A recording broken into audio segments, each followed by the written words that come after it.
If you catch me saying anything with American terminology, I'm really sorry. I lived in the States for 3.5 years. I'm still sort of trying to snap out of it.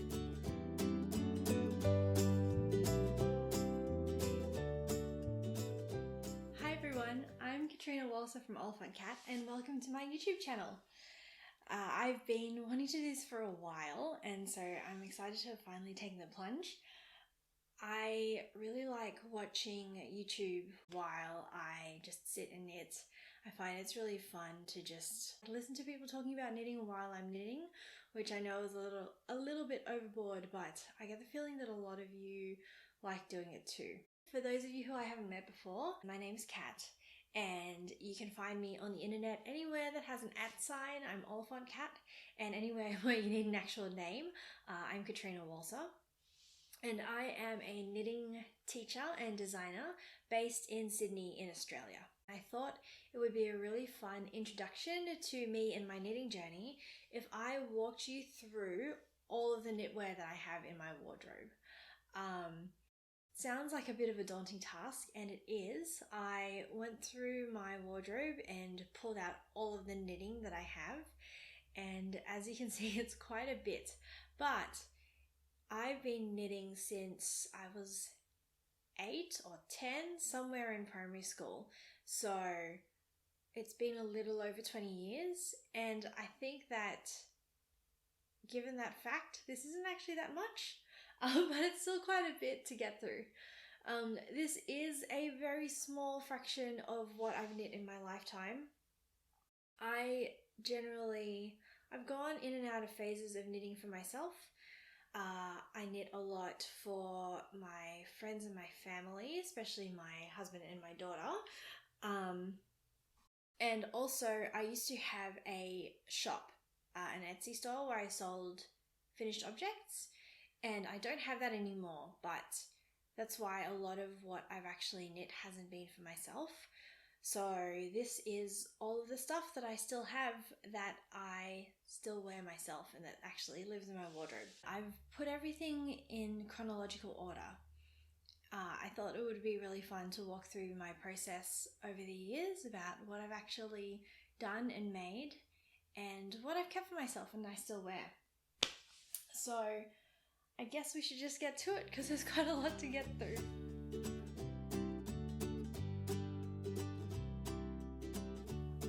So the first piece, the oldest piece that I have in my wardrobe that I still actually use is this dress.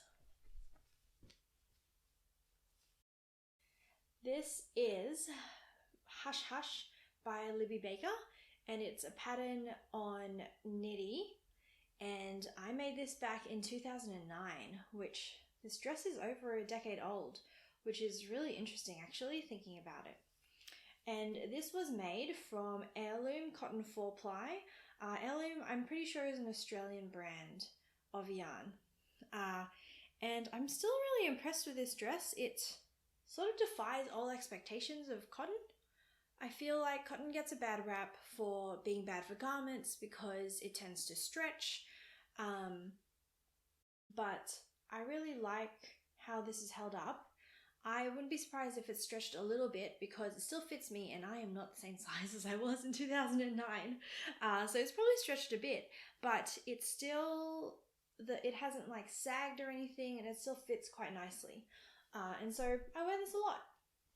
I find it funny that this is something that I made a really long time ago because I feel like over the last couple of years I've told myself, or I just thought about myself, that I was a chunky sort of knits person, but this is in 4-ply, which for my American friends is fingering weight, and I made this over 10 years ago, so apparently I have actually been brave enough to do smaller knits over the years. Also, I made a lot of modifications to this pattern, like a lot, and I've been thinking of making longer form videos on individual pieces, just to go through all the mods that I did and some of the customizations that I made.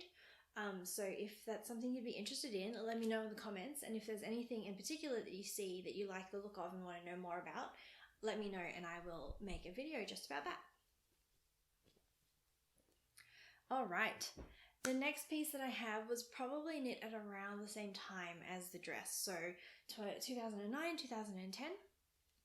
And this is the prototype for what became one of my first patterns that I released. It's now called the Up and Down the River cowl. But I had this for years before I actually published the pattern.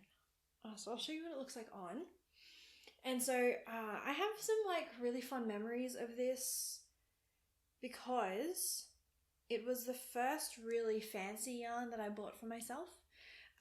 My local yarn store that I've always gone to growing up, it's called Morris & Sons, the shop in the city. They used to have this loyalty program where if you spent enough money, you'd collect points and then you would get a credit voucher. So I saved up all my points and I got this skein of yarn, and at the time it blew my mind how expensive it was. I was a uni student and I just wasn't used to buying fancy things, so I saved it all up, and it was some sort of silk. I wish I'd written down what it was, but it was some sort of silk or silk blend, and I think it cost, probably used all of my entire $50 voucher. But the funny thing about this was the first skein I ever used, so I didn't know how to unravel it. If anyone's ever tried to unwind a skein without knowing what you were doing, there's just this giant pile of fluff and knots, and I was so sad. But I persevered and I undid it all. I think that I lost a bit of yarn in the process, but I managed to make this cowl. And so yeah, so this is Up and Down the River and it's a pattern of mine. So the next thing I have is a top. It's another knitty pattern. This is going to be a trend. So this top is called Dahlia. It's by Mary Weaver. And I made this, it would have been also sometime in maybe 2011, 2012. I don't know what the yarn was, but I think it looks like it's probably about 8 ply DK, and I just really love it still. It is, again, it's held up surprisingly well given that it's almost 10 years old. It is pilling a little bit on the sides, but it's not anything major. And I do wish that the neckline wasn't quite so low, but I always wear it with a long sleeve top underneath anyway, so it's not a big deal. It's really pretty the way that it sits. I think in the pattern it calls for like a ribbon around the waist, but it was a little bit too girly looking for what I wanted to go for, so I just left it out. And I've always really loved cables, so I don't know when the cable obsession started, but we will get to a lot more cables as we go through. So this was just a really simple cable. I do remember, because you knit a top down, and I do remember as I got to the bottom sort of wishing that I had the yarn and the patience to make it into a dress, and I think it would be a really cute dress, but I didn't have the patience or the yarn, so I just kept it as a top, and yeah, it's really sweet.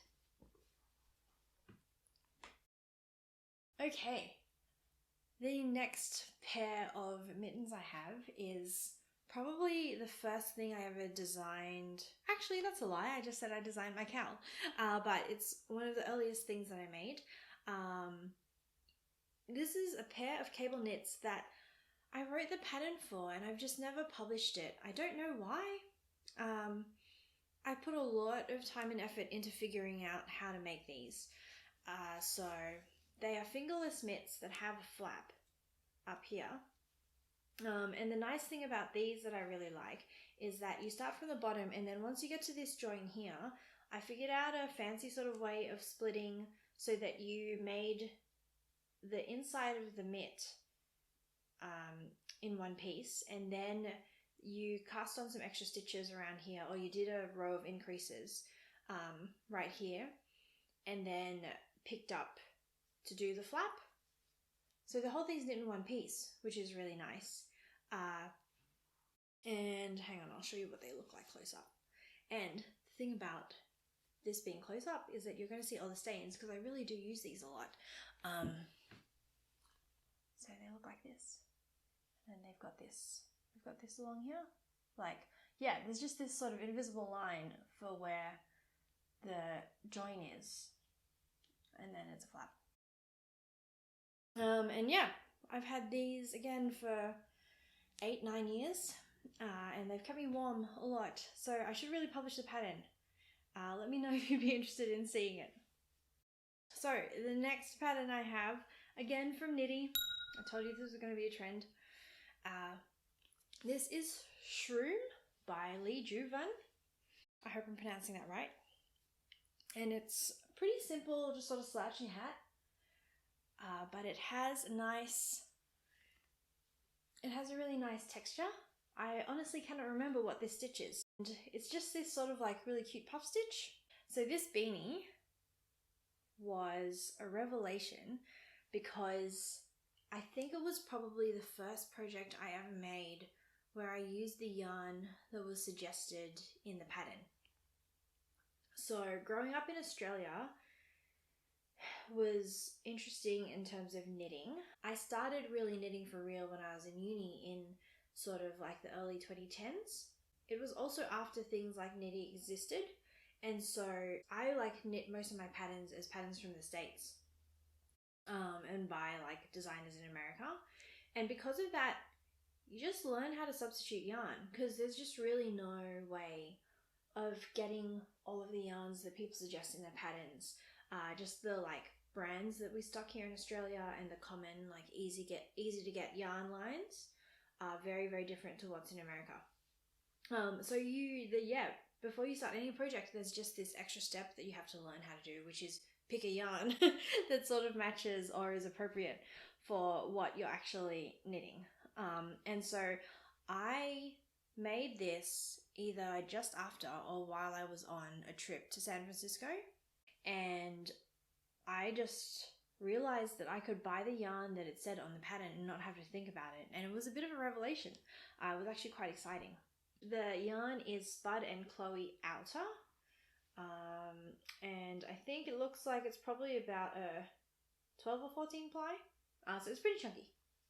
Also, it smells like my perfume. This is how long I've had this beanie for. It's just sort of, the perfume has just permeated into the beanie. Okay, the next one is also a beanie. I would have made this at about the same time. This was another pattern that I wrote. So if anyone out there is wondering if they should start being a designer and you have like all these ideas, like this is the third pattern that I'm telling you that I came up with myself, that I made in 2012-ish, and I didn't start publishing patterns until about 2016. So if anyone's sort of on the fence about whether they should do something, or if they think that if you're wondering if you're good enough to start writing or designing, just take notes on what you're making, make a bunch of projects for yourself and see if you like them. And then if you're feeling confident in how they turn out, then just go ahead and publish them. But no pressure. It took me 4 years between making this and all of those pieces and actually publishing anything. So take your time, but you can do it. So this is what became the Gothic Tracery beanie. So I quite liked the idea of having a beret. And so it's very, very slouchy, and it just has this really pretty cable pattern that I pulled from a stitch dictionary that was a birthday present from my best friend and my now husband, which was where I got most of my design ideas from when I first started designing. And I have no idea what that yarn was. But I will probably rewrite the pattern to use a yarn that you can grab here now, so it's a little bit more up to date. I'm slowly working through my pattern collection to actually just sort of update them all. So the next piece I have is a very simple seed stitch scarf, which I think I bought this yarn in the same trip, in the same shop as the yarn that I used for the shroom hat. And yeah, it's an infinity scarf. I really like infinity scarves better than regular scarves, just because I don't like having the ends flapping around. It's nice being able to just like twirl it around. So yeah, I like this because I don't know what the yarn was, but I like the little heathered sort of speckles that are on it.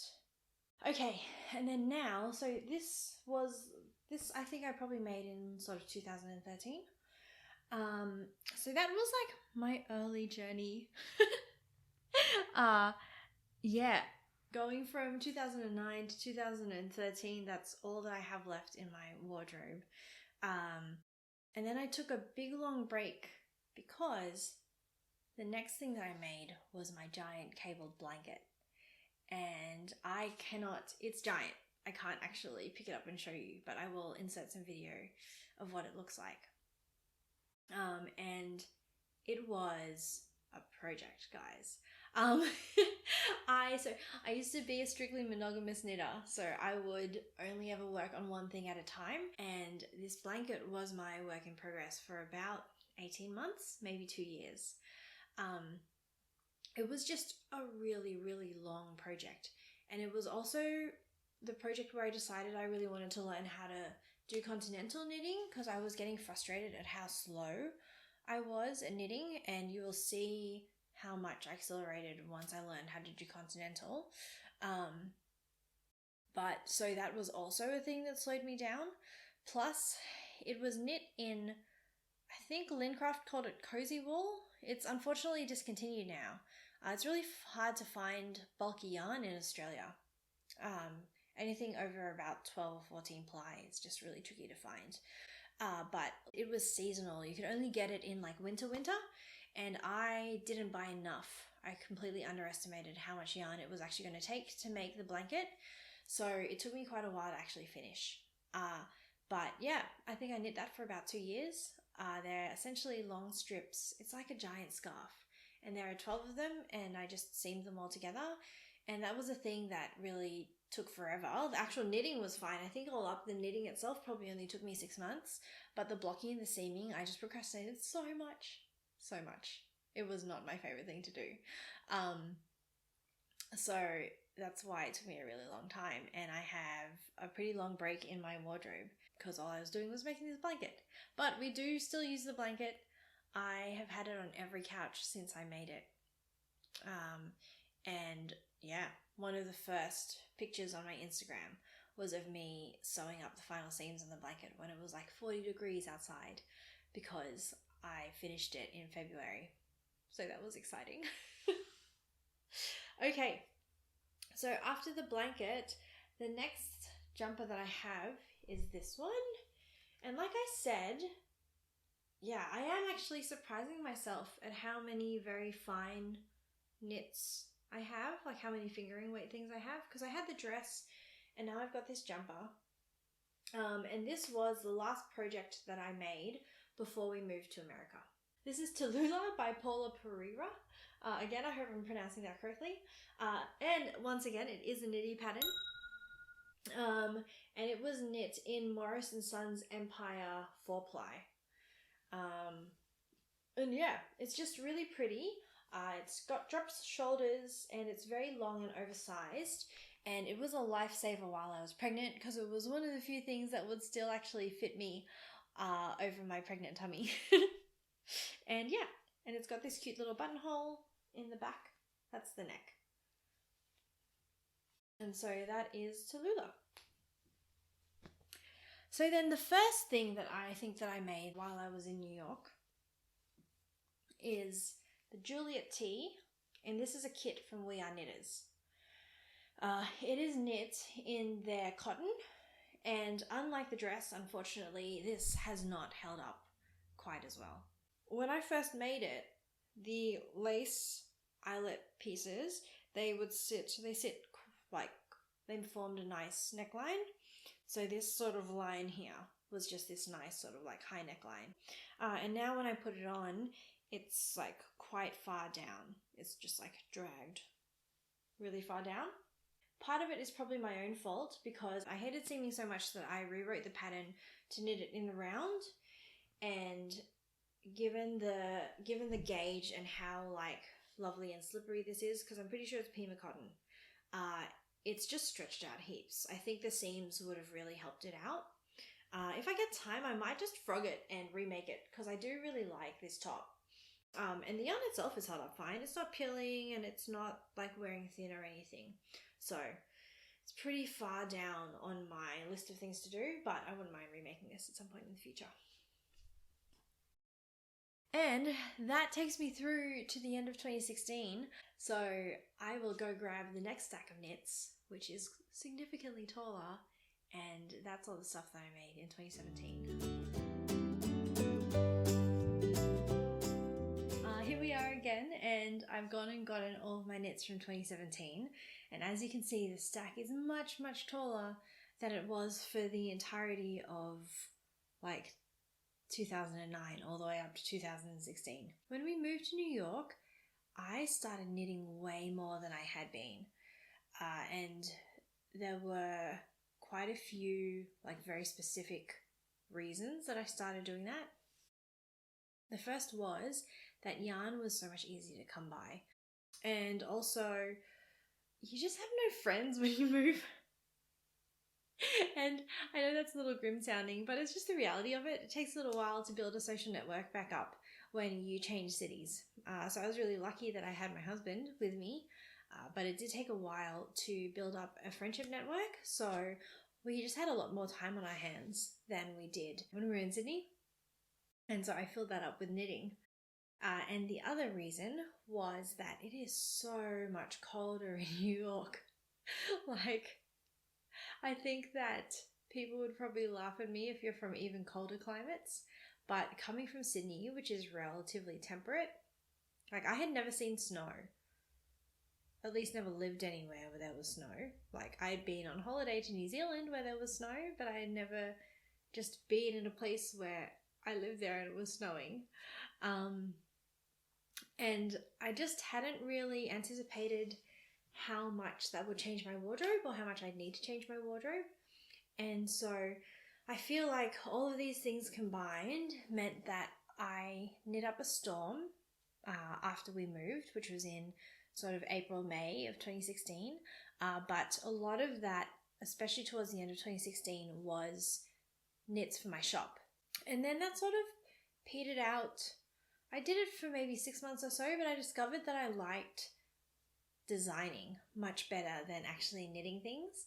And so the combination of starting to design more and also not having to be making heaps of stuff for my shop meant that I could knit a whole lot of stuff for myself. And I just needed the clothes. So the first thing that we have from my first knits from 2017 are actually a set. I did make them a couple of months apart, so a couple of the other things were probably in between these guys, but I figured I'd talk about them together. So this headband is Caliometry by Catherine Schoendorf, again on Knitty, and it's great. Okay, I should probably be honest. It's good, it's just too wide. I really like the shape. And it's got a nice like button here, so you pin it up behind your head. But it just takes up too much of my head. I'll show you what it looks like on. Yeah, see, it's just too long here in the back. So what I normally do is I fold it in half and pop it on, and that works a little bit better. And I wore this a lot under the hood of my winter coat back in New York. And then the scarf is from Miss Kun. I think she took a break from designing for a while, but from what I can gather, she's back again. And this is the chevron scarf. And I really quite liked it because the texture was cool, and I thought they were cables at first, but it's actually all just knits and pearls, which is pretty cool. And again with the infinity scarves, because I do really like the loops better because my neck gets quite cold. And so it's nice to be able to have just a whole piece on. And these were both knit in Birthday Cake, probably worsted weight, by Beach Bum Yarn. And I really like them. It's just such a fun colorway. The specks of neon were really fun when it was quite dark and gloomy in New York. Then the next thing I have is another unpublished design. I'm realizing how many unpublished designs I have. I should probably just get on it. So again, if you see anything that you like the look of and you'd like to make, let me know and I'll see if I can publish the designs. So this yarn is from We Love Knitting, who were an Australian company, so I was really excited to support them. And they don't operate anymore, actually. But the yarn is beautiful. They made all these lovely like colorways. I don't remember which color this actually was, but this was 10 ply, probably 10 or 12 ply. And the pink was a different yarn that I had left over from my baby blanket. And I do like it still. It's just, I think there's something about the color of the contrast yarn that just makes it look a little dated, maybe. So I might at some point rip the edging out and choose a different color to try and update the feel a little bit. And then what we have now is probably one of the first test knits I ever did.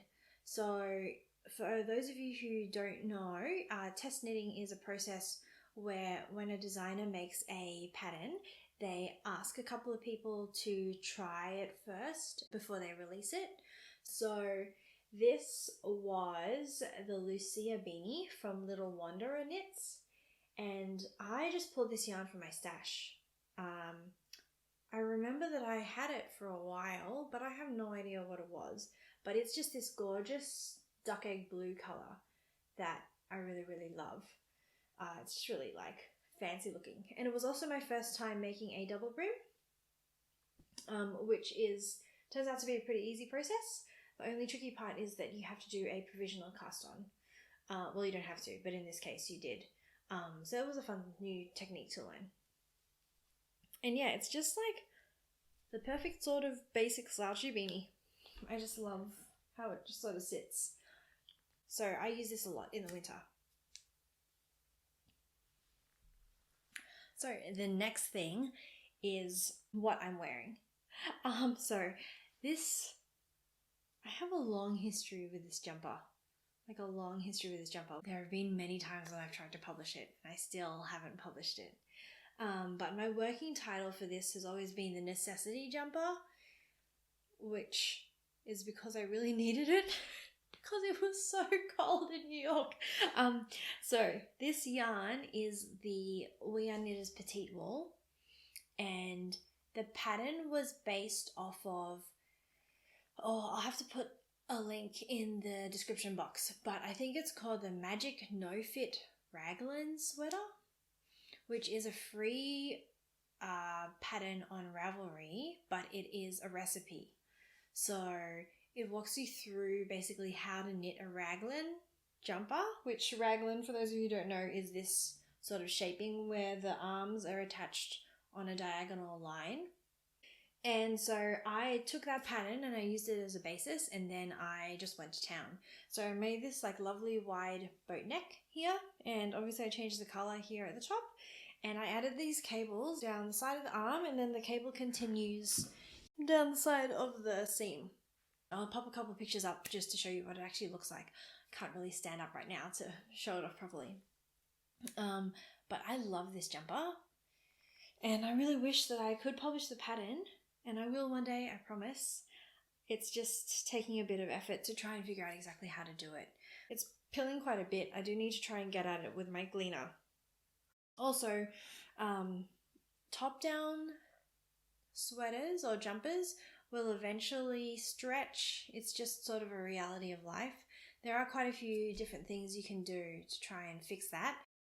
And I think I'm going to try and crochet around the top edge just to keep it a little bit more together and so it doesn't get so saggy. But yes, this is one of my favorite things that I've ever made, basically. Okay, so the next thing was a design that I have actually published for a change. So these are the Starry Mitts, and this was a design that I made for my sister. So my sister is quite enamored, obsessed with Van Gogh, and one of her favorite things is Starry Night, and so I saw this colorway from their Fox and Feather Yarn Co, and it's actually called Starry Night, and I just knew I wanted to get some for her, so I designed these mitts, They're very just straightforward, simple mitts. I actually haven't ever knit gloves with fingers because the tiny, tiny circumferences, I think I would get frustrated with them. So I tend to make mittens as opposed to gloves.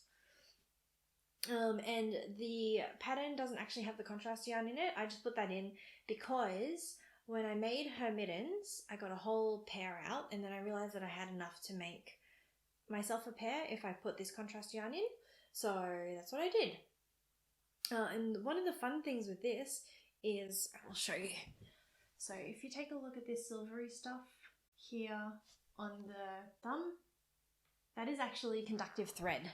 So it's a type of thread that you can buy from hobby stores and things, but they do actually sell it on, I think maybe like Knit Picks now. I'll throw a link up to it if I can find it. And the idea is that you can use your phone if you sort of work some of this in.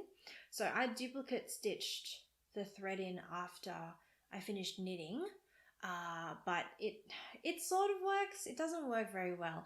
I think for it to work, the thumb would have to be super, super, super tight against the actual thumb. And I think next time I would hold the thread double with the yarn as I knit and just like knit it together, because I think it could do with a bit more surface area covered by the yarn. But it was a fun idea, and I did get it to work for a little while, so I might try it again at some point. So this is probably, if this jumper is my favorite thing that I've knit, this shirt is probably my second favorite thing that I've knit. This is Lorraine's lace. It is definitely my, like by far my most popular pattern. So I published this maybe in the summer of 2017. I'd have to look up the exact date. And it just looks like a regular old t-shirt, but the fun part is that there's this lovely lace bit on the back. And it's really simple to do. It's a really fun, I've had quite a few people tell me they've made it as their first sweater.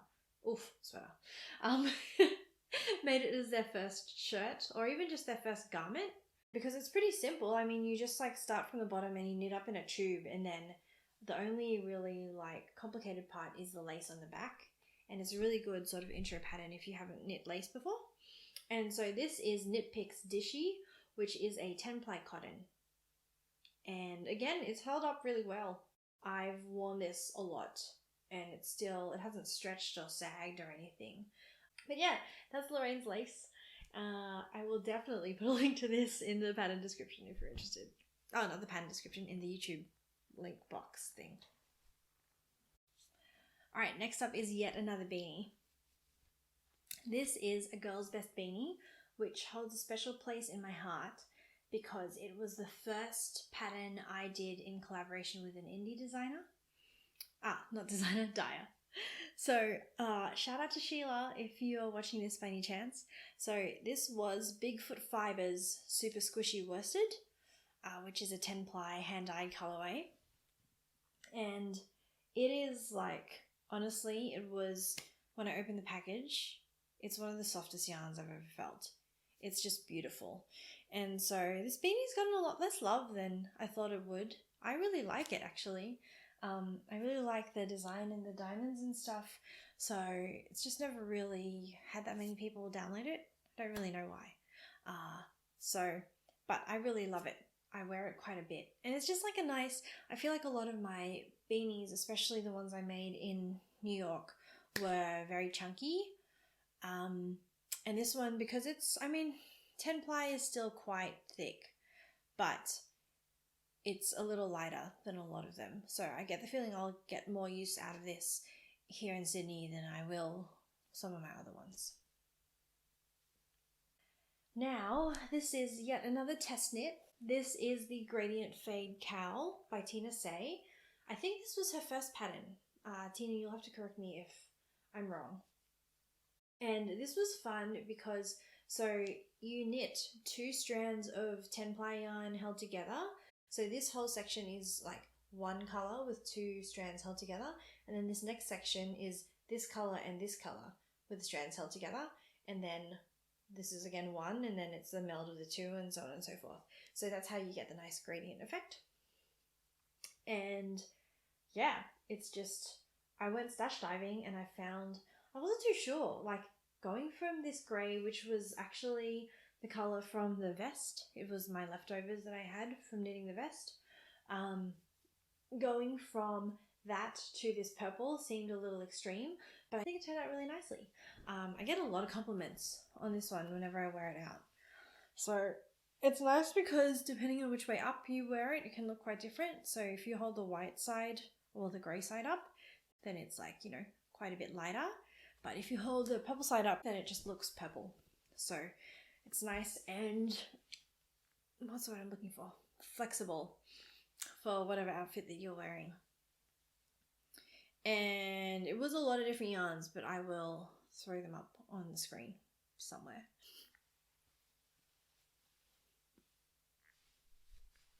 So now we get into the shawls.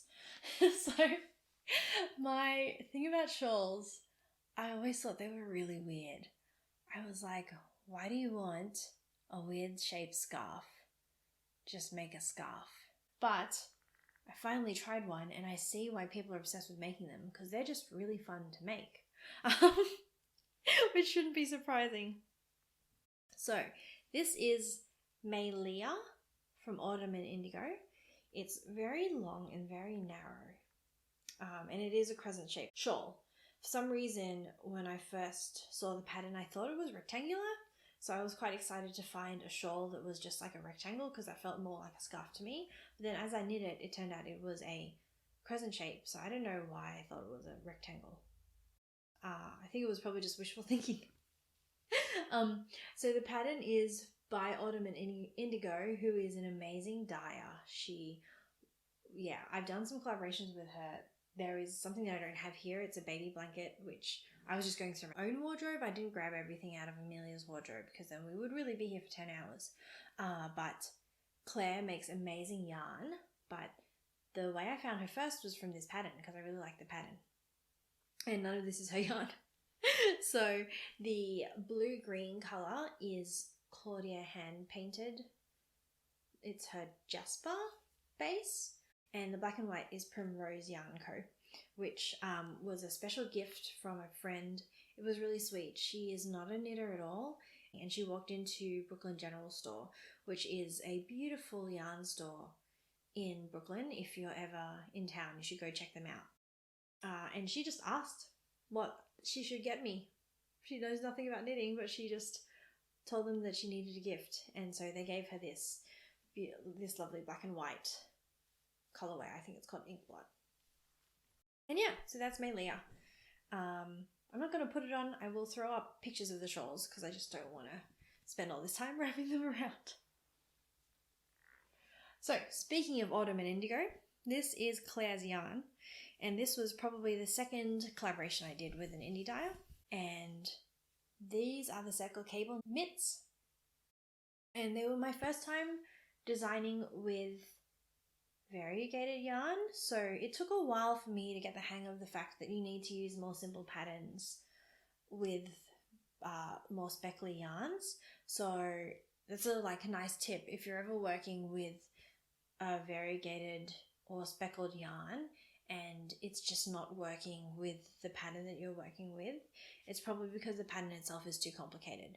The more highly coloured your yarn is, the simpler you want the pattern to be as a general sort of principle. But I did realise that you could get this nice cable running down the side and that still stood out enough to actually be able to see against the speckles, and it actually worked really nicely with it. And yeah, so this is done with two separate colorways. The contrast color is actually a separate color. So this is the solid version, and then the speckles of this colorway are all the way through the speckled yarn. I really love my mittens, and my hands get really cold in the winter. I'm just going to have to see, because last year was the first full year we did back in Sydney after moving back from New York.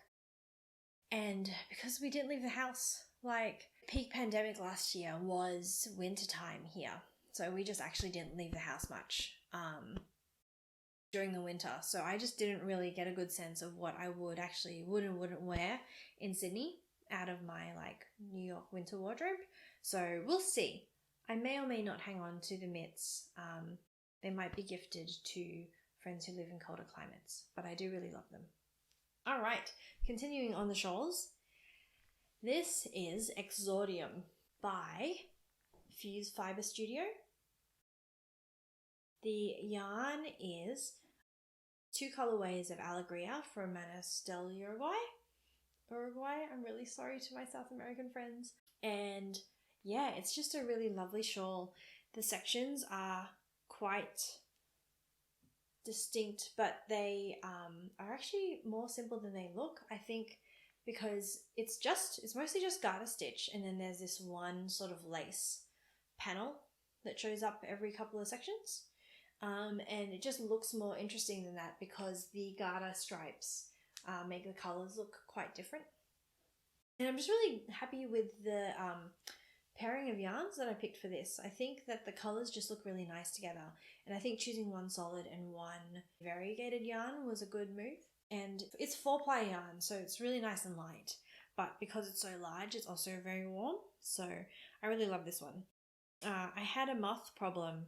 Oh, the moths. Let's not talk about the moths. So I have had to do a bit of a like patch-up job in here. From the wrong side you can see it a bit, but from the right side you really can't see much. It worked out okay. I'm not the best at mending. And the last thing I had from 2017 was my first attempt at brioche. So this is the Bridget brioche scarf from Lilia Craft Party. And it was knit in Malabrigo Mecca. And this is just gorgeous. I just cannot get over this scarf.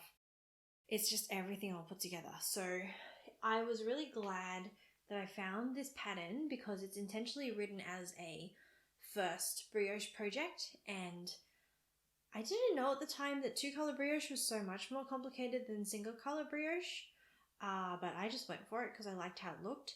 And so I think I frogged the cast on, or the first couple of rows, maybe like 5 or 6 times before I really got the hang of what was going on. But the pattern itself is amazing. It has like very detailed picture tutorials for how to do 2-color brioche. So if it's something that you're interested in, I would highly recommend it. And the colors were just really pretty. My sister and my now brother-in-law came and visited us. We all met up in Chicago and we got tickets to Hamilton, and we just spent a couple of days in Chicago. And I dragged them into a yarn shop that we just randomly walked past, and she helped me pick out the colors. It's probably no coincidence that it looks a lot like Starry Night because of that fact. And yeah, I'm a little bit obsessed with Mecca. It is, what is Mecca? Maybe like a 12-ply? And the colors are just, all of the colors are like this. They're just this like, I don't know how they get them to be so shiny looking. They're so like shiny looking without being overly, like the colors are really brilliant, but it's not actually shiny. I have another shawl made out of Mecca, so I'll show you later. And yeah, it's just so warm and cozy, and I don't care if this is too warm to wear in a Sydney winter because I will wear it anyway. So 2017 was definitely my most prolific year in terms of the things that I made and kept for myself, because it was peak, like, oh no, I need a New York winter wardrobe knitting time. And also, spoiler alert, in 2018 I got pregnant, and we will talk more about why that slowed my knitting down. But this was definitely the tallest stack of knits for any given year. So yeah, I think that we will pause here and do the rest of the knitting stacks in a second video, because this is already getting quite long.